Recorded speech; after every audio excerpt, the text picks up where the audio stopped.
नमस्कार सभी संस्कृत प्रेमियों का वेदांत सार की कक्षा में स्वागत और अभिनंदन है। आज हम वेदांत में सृष्टि क्रम के अंतर्गत सूक्ष्म प्रपंच का निरूपण और पंचीकरण का सिद्धांत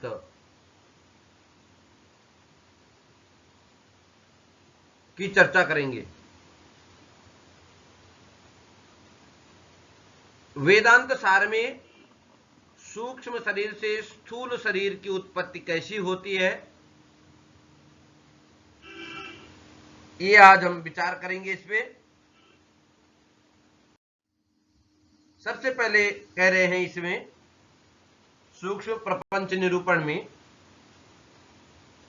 अत्र अपि अखिल सूक्ष्म शरीरम एक बुद्धि विषयतया वनवत् जलाशयवत् वा समष्टि अनेक बुद्धि विषयतया वृक्षवत् जलवत् वा व्यष्टि अपि भवति। कह रहे हैं यहां भी संपूर्ण चराचर के सूक्ष्म शरीर एकत्व के ज्ञान का विषय होने से, एकत्व ज्ञान का विषय होने से वन और जलाशय के समान समष्टि तथा अनेकत्व के ज्ञान के विषय होने से वह वृक्ष और जल के समान व्यष्टि वाला होता है।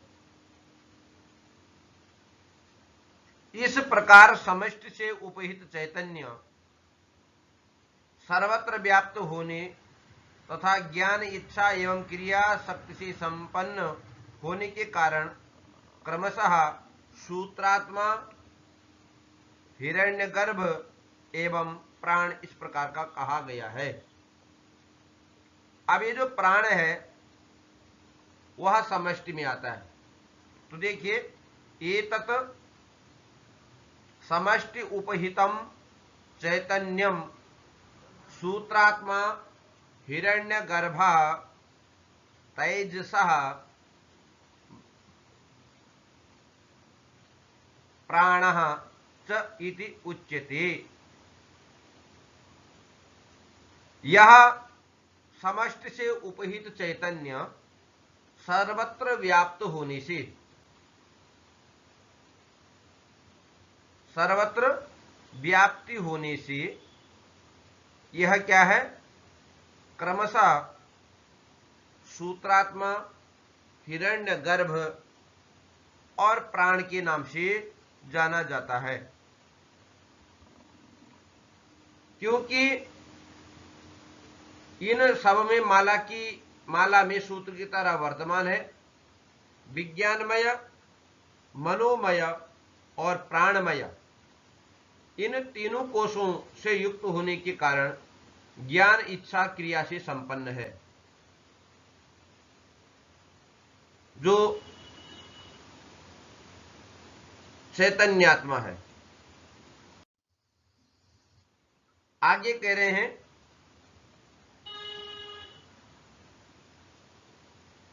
सर्वत्र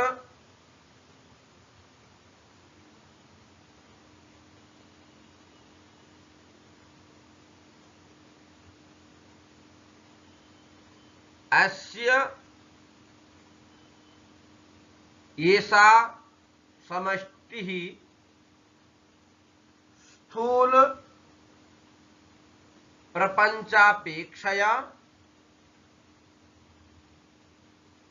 सूक्ष्मत्वात् सूक्ष्म शरीरम विज्ञानमयादिकोशत्रयम् जाग्रत वासनामयत्वात् स्वप्नः अतः एव स्थूल प्रपंच लय स्थानम इति च उच्यते। यह सूत्रात्मक हिरण्यगर्भ की यह समष्टि स्थूल प्रपंच की अपेक्षा सूक्ष्म होती है। अतः सूक्ष्म शरीर एवं विज्ञानमय, मनोमय, प्राणमय कोशत्रय तथा विराट रूप में अनुभूत स्थूल प्रपंच विषयक वासनामय होने के कारण स्वप्न इसी कारण स्थूल प्रपंच के लय का स्थान कहलाती है। एतत् व्यष्टि उपहितम चैतन्यम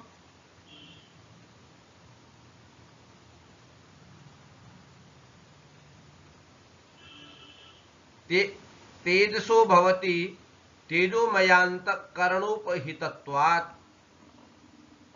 व्यष्टि रूप से पृथक पृथक सूक्ष्म शरीरों से उपलक्षित चैतन्य की तेजस संज्ञा होती है, क्योंकि वह तेजोमय अंतःकरण से विशिष्ट है। अस्यापीयं व्यष्टिः स्थूल शरीरापेक्षया सूक्ष्मत्वाद् इति हेतोः एव सूक्ष्म शरीरं विज्ञानमयादि कोशत्रयं जाग्रत वासनामयत्वात् स्वप्नो अतएव स्थूल शरीर लय स्थानम च इति उच्यते।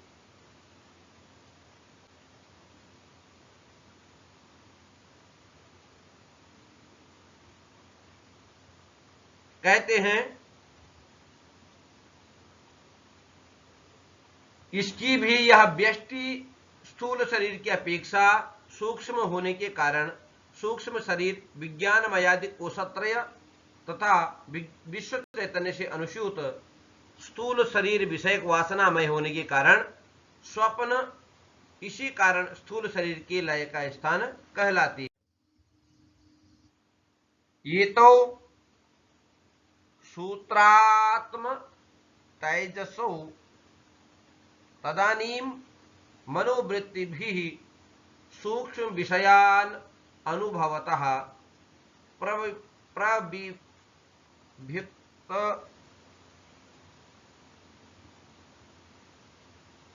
तैजस इत्यादि भुक् तैजसः इत्यादि श्रुतेः। ये दोनों सूत्रात्मा और तेजस स्वप्नावस्था में सूक्ष्म मनोवृत्तियों द्वारा वासनामय शब्दादि विषयों का उसी प्रकार अनुभव करते हैं जिस प्रकार ईश्वर और प्राज्ञ अज्ञान वृत्तियों के कारण सुषुप्ति अवस्था में आनंद का अनुभव करते हैं। इस विषय में कहते श्रुति प्रमाण है। स्वप्नस्थानोन्तः प्रज्ञः सप्तांगः एकोनविंशति मुखः प्रविविक्त भुक् सूक्ष्म जगतो भोक्ता। अर्थात स्वप्नावस्था में बाह्य विषयों से असंबद्ध अग्नि, सिर, सूर्य चंद्र नेत्र, वायु प्राण, वेद जिह्वा, दिशा स्रोत्र, आकाश नाभि, पृथ्वी पैर, इन 7 अंगों और पंच ज्ञानेन्द्रिय, पंच कर्मेंद्रिय, पंच प्राण, मन, बुद्धि, चित्त, अहंकार, इन 19 मुखों से वासनामय सूक्ष्म शब्दादि विषयों के उपभोक्ता चैतन्य की तेजस संज्ञा होती है। आगे चलिए, फिर कह रहे हैं अत्रापि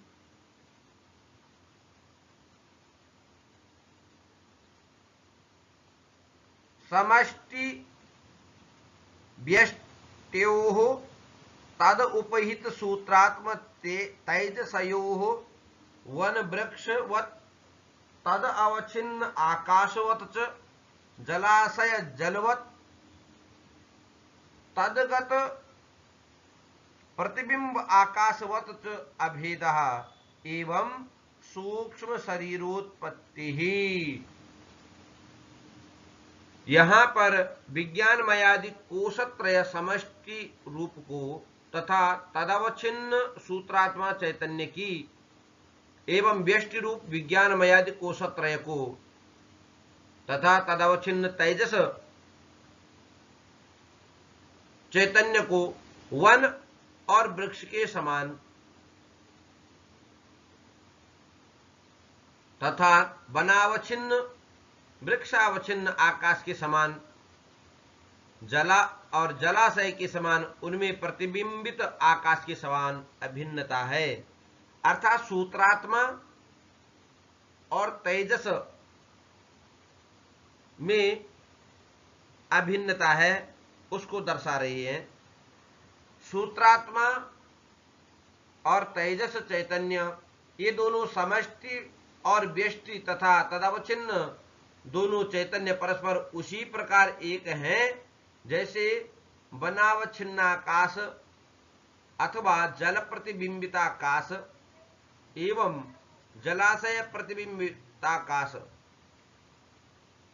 अभिप्राय है इसमें केवल समष्टि व्यष्टि तथा सूत्रात्मा तेजस यह नाम मात्र का भेद है। वस्तुगत्या समष्टि और व्यष्टि एवं तद्वत दोनों चैतन्य परस्पर एक ही हैं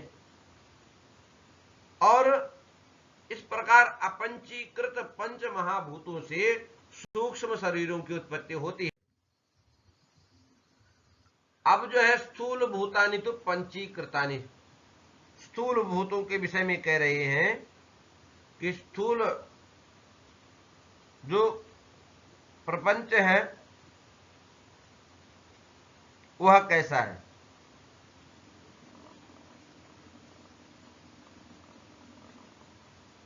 स्थूल भूतानि तो पंचीकृतानि,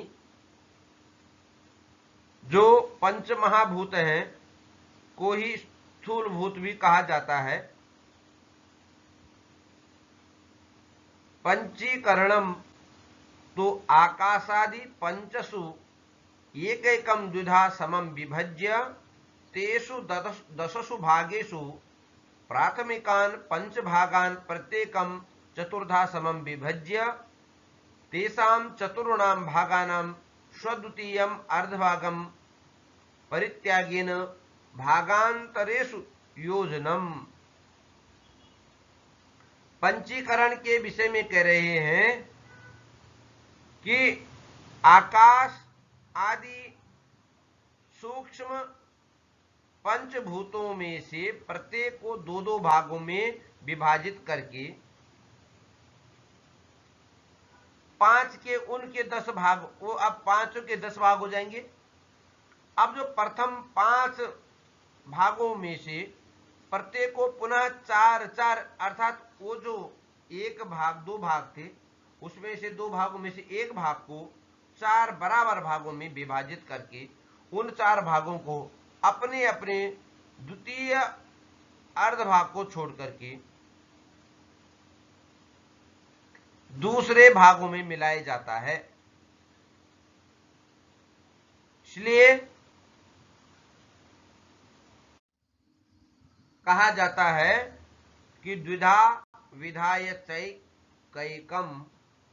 चतुर्धा प्रथमं पुनः स्वस्वेतर द्वितीयांशैः योजनात् पंच पंच पंच पंच ते, अर्थात प्रत्येक सूक्ष्म भूत को समान 2 भागों में विभाजित करके उसके पश्चात प्रथम 5 में से प्रत्येक को 4 भागों में विभक्त करके अपने अपने अंश को छोड़कर अन्य भूतों के अर्धांश के साथ जोड़ने से वे पंच सूक्ष्म भूत पंच स्थूल भूत में परिणत हो जाते हैं। अब इसको ऐसे देखिए कि आकाश से वायु, वायु से अग्नि, अग्नि से जल और जल से पृथ्वी की उत्पत्ति।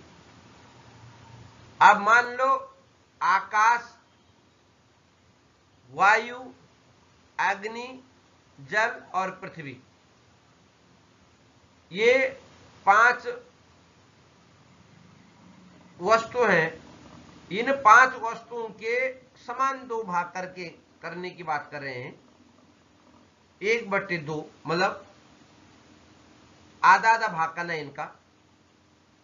फिर जो बचा हुआ जो भाग है, जो एक भाग रहे छोड़ करके जो दूसरा भाग है, उसके पुनः 4 भाग करने हैं।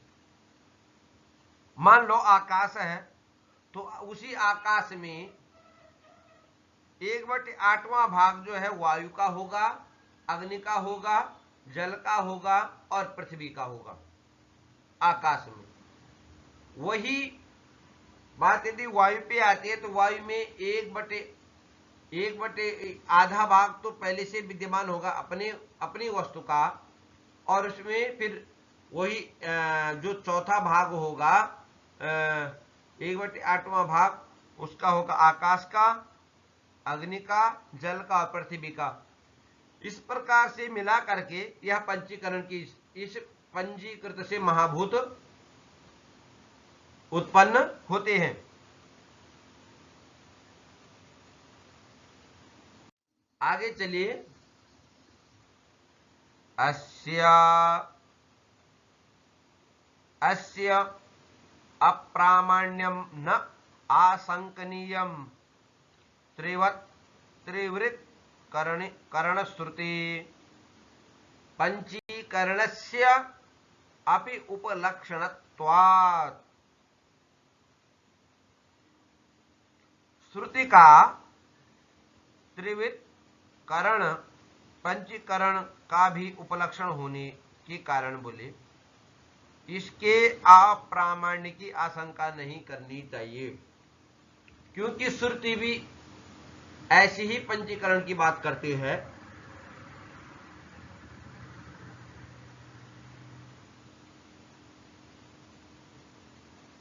आगे कहते हैं पंचानाम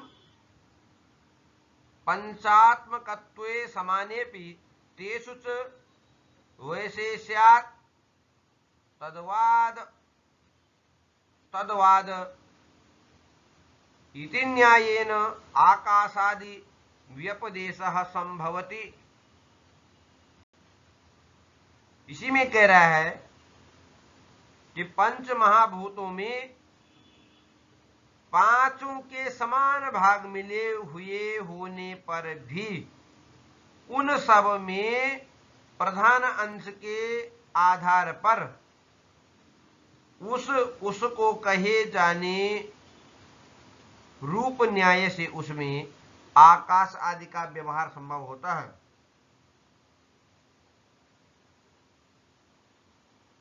ठीक हो गया।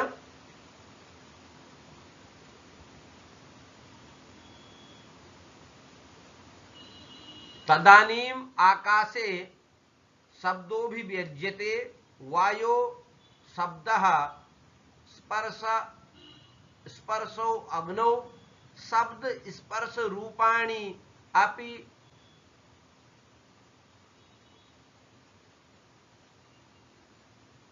अप्सु शब्द स्पर्श रूप रसाः पृथिव्यां शब्द स्पर्श रूप रसगंधाः। देखिए कह रहे हैं कि उस समय ही आकाश में शब्द, वायु में शब्द और स्पर्श,